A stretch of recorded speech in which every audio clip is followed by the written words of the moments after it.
दोस्तों सब्सक्राइब करें हमारे चैनल को और बेल आइकन को प्रेस करके ऑल पर क्लिक करें।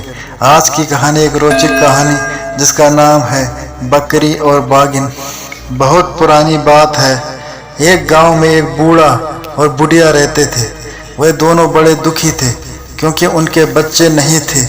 दोनों कभी कभी बहुत उदास हो जाते थे और सोचते थे हम ही हैं जो अकेले जिंदगी गुजार रहे हैं। एक बार बूढ़े से बुढ़िया से कहा, मुझे अकेले रहना अच्छा नहीं लगता है, क्यों ना हम एक बकरी को घर ले आएं। उसी दिन दोनों हाट में गए और एक बकरी खरीद कर घर ले आए। 4 कौड़ी में वह बकरी खरीद कर लाए थे, इसलिए वे बकरी को 4 कौड़ी नाम से पुकारते थे। बुढ़िया माई बहुत खुश थी। बकरी के साथ उसे अपने हाथों से खिलाती पिलाती जहाँ भी जाती 4 कौड़ी को साथ ले जाती। पर थोड़े ही दिन में बकरी बहुत ही मनमानी करने लगी। किसी के भी घर में घुस जाती थी और जो भी मिलता खाने लगती। आसपास रहने वाले बहुत तंग हो गए और घर आकर बकरी के बारे में बोलने लगे। बूढ़े बाबा को बहुत गुस्सा आने लगा। बूढ़ी माई को कहने लगी, इस बकरी को जंगल में छोड़कर आए। बुढ़िया ने कहा, ये क्या कह रहे हो? ऐसा करते हैं, राउत के साथ उसे जंगल में चरने के लिए भेज देते हैं। बकरी चराने वाले राउत के साथ बकरी जंगल में जाने लगी, लेकिन थोड़े ही दिन में राउत भी बहुत तंग हो गया। 4 कौड़ी उसका कहा जो नहीं मानती थी। उसने बकरी को चराने ले जाने से इनकार कर दिया। बकरी फिर से घर में रहने लगी और अब उसे बच्चे हो गए और बच्चे भी सबको तंग करने लगे। अब बुढ़िया भी परेशान हो गई। उसने कहा, मैं और इनकी देखभाल नहीं कर सकती। बूढ़े बाबा ने बकरी और उसके बच्चों को जंगल में छोड़ दिया। बकरी और उसके बच्चे खिरमिट और हिरमिट जंगल में घूमने लगे, फूल पत्ते सब खाने लगे। एक दिन अचानक एक बाघिन से मुलाकात हो गई। बाघिन खिरमिट और हिरमिट को देख रही थी और सोच रही थी कि कब इन दोनों को खाऊंगी। बाघिन को देखकर बकरी को समझ में आ गया कि बाघिन क्या सोच रही है। बकरी को बहुत डर लगा, पर हिम्मत करके वह बाघिन के पास गई और अपना सर झुकाकर उसने कहा, दीदी प्रणाम। अब बाघिन तो बहुत अचंभे में पड़ गई। ये बकरी तो मुझे दीदी कहकर पुकार रही है, उसके बच्चों को कैसे खाऊं? बाघिन ने कहा, तू कहाँ रहती है? बकरी ने कहा, क्या कहूँ दीदी, रहने के लिए कोई जगह ही नहीं है हमारे पास। बाघिन ने कहा, तो तेरे पास रहने के लिए कोई जगह ही नहीं है? ऐसा कर, मेरे साथ चल, मेरे पास 2 मांद हैं, एक में तू अपने बच्चों के साथ रह जा। बकरी बड़ी खुशी से बाघिन के पीछे पीछे चल दी। उसे पता था बाघिन दीदी संबोधन से बड़ी खुश हुई थी और अब वह उसके बच्चों को नहीं खाएगी। बाघिन के मांद के पास दूसरे मांद में अपने बच्चों के साथ बकरी खुशी से रहने लगी। बाघिन भी उसे तंग नहीं करती थी। लेकिन कुछ दिनों के बाद बाघिन को जब बच्चे हुए, बाघिन फिर से बकरी के बच्चों को खाने के लिए बेचैन हो गई। बच्चे पैदा होने के बाद वह शिकार करने के लिए नहीं जा पा रही थी। भूख भी उसे और ज्यादा लगने लगी थी। बकरी बाघिन की आंखों की ओर देखती और मन ही मन चिंतित हो उठती। वह बाघिन के पास जाकर दीदी दीदी कहती और बातें करती ताकि उसके आंखों के भाव बदल जाएं। बाघिन उससे कहती, मेरे बच्चों का कोई नाम रख दो। बकरी ने ही कहा, एक का नाम एक कांटा, दूसरे का नाम 2 कांटा। बाघिन के बच्चे एक कांटा और 2 कांटा और बकरी के बच्चे खिरमिट और हिरमिट।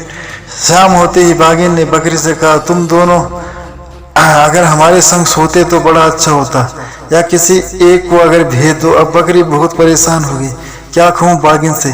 खिरमिट ने अपनी माँ को चिंतित देकर कहा, माँ तू चिंता मत कर, मैं जाऊंगा वहाँ सोने। बाघिन की मांद में जाकर खिरमिट ने कहा, मौसी मौसी मैं आ गया। बाघिन बड़ी खुश हुई। उसने खिरमिट से कहा, तू उस किनारे सो जा। खिरमिट लेट गया, लेकिन डर के कारण उसे नींद नहीं आ रही थी। थोड़ी देर के बाद वह उठकर बाघिन के पास जाकर उसे देखने लगा। हाँ, बाघिन गाढ़ी नींद में सो रही थी। खिरमिट ने धीरे से एक कांटा को उठाया और अपनी जगह उसे लिटाकर खुद उसकी जगह में लेट गया। जैसे ही आधी रात हुई, बाघिन की नींद खुल गई।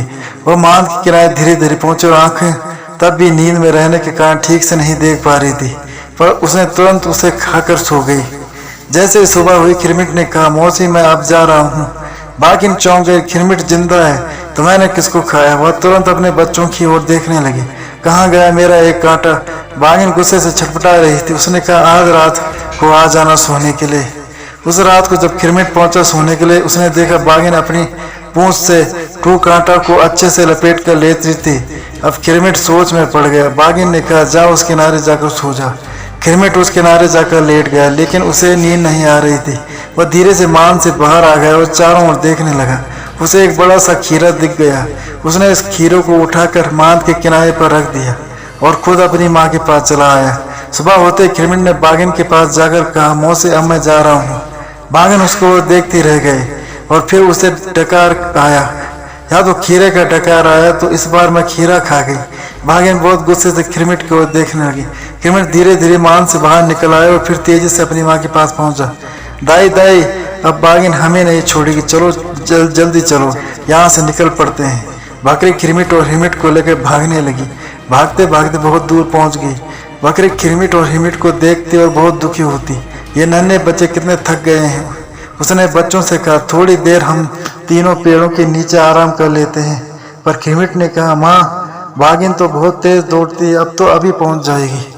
हिरमिट ने कहा, क्यों ना हम इस पेड़ पर चढ़ जाएं। बकरी ने कहा, हाँ ये ठीक है, चल हम तीनों इस पेड़ पर चढ़ जाते हैं। बकरी और हिरमिट पेड़ पर चढ़ गए और आराम करने लगे।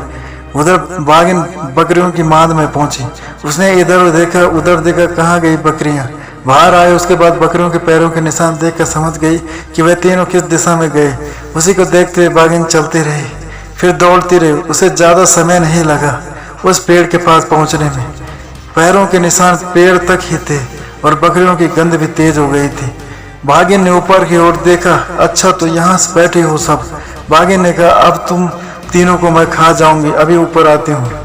खिरमिट और हिरमिट तो डर गए, डर के वहां से लिपट गए। बकरी ने कहा, अरे डरते क्यों हूँ, जब तक हम पेड़ के ऊपर बैठे हैं वह बाघिन हमें खा नहीं सकती। अब खिरमिट के मन में हिम्मत हुआ, उसने कहा, दे तो दाई सोने का अंडा। बाघिन ने सोचा, पेड़ के ऊपर बकरी के पास सोने का डंडा कहाँ से आएगा। बाघिन ने कहा, सोने का डंडा तुझे कहाँ से मिला। बकरी ने कहा, खिरमिट हिरमिट ये ले डंडा। ये कहकर बकरी ने ऊपर से एक डंडा फेंका। बाघिन की पीठ पर वह लकड़ी गिरी। बाघिन ने सोचा, डंडा तो डंडा ही है, चोट तो लगती है। वह वहां से हट गए, लेकिन पेड़ के आसपास ही रहे। अब बकरी कैसे अपने बच्चों को लेकर नीचे उतरी। बकरी मन ही मन बहुत परेशान हो रही थी। उधर बाघिन परेशान थी ये सोचकर कि कब तक उसे बकरियों के इंतजार में पेड़ के नीचे रहना पड़ेगा।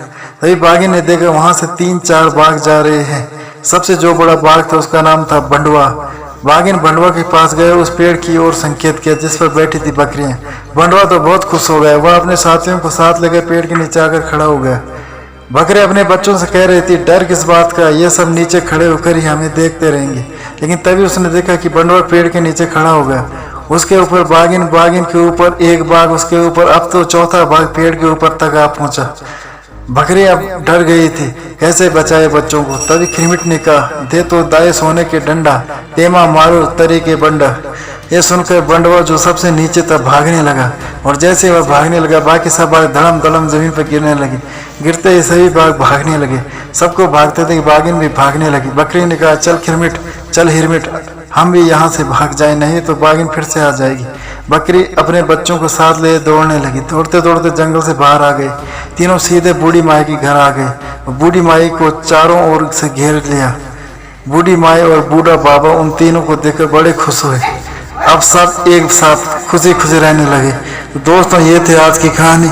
उम्मीद करता हूँ आपको कहानी पसंद आई होगी। अगर आपको कहानी पसंद आए तो चैनल को सब्सक्राइब करें, बेल आइकन को प्रेस करके ऑल पर क्लिक करें, वीडियो को लाइक तथा शेयर करना हमें सपोर्ट करें। धन्यवाद।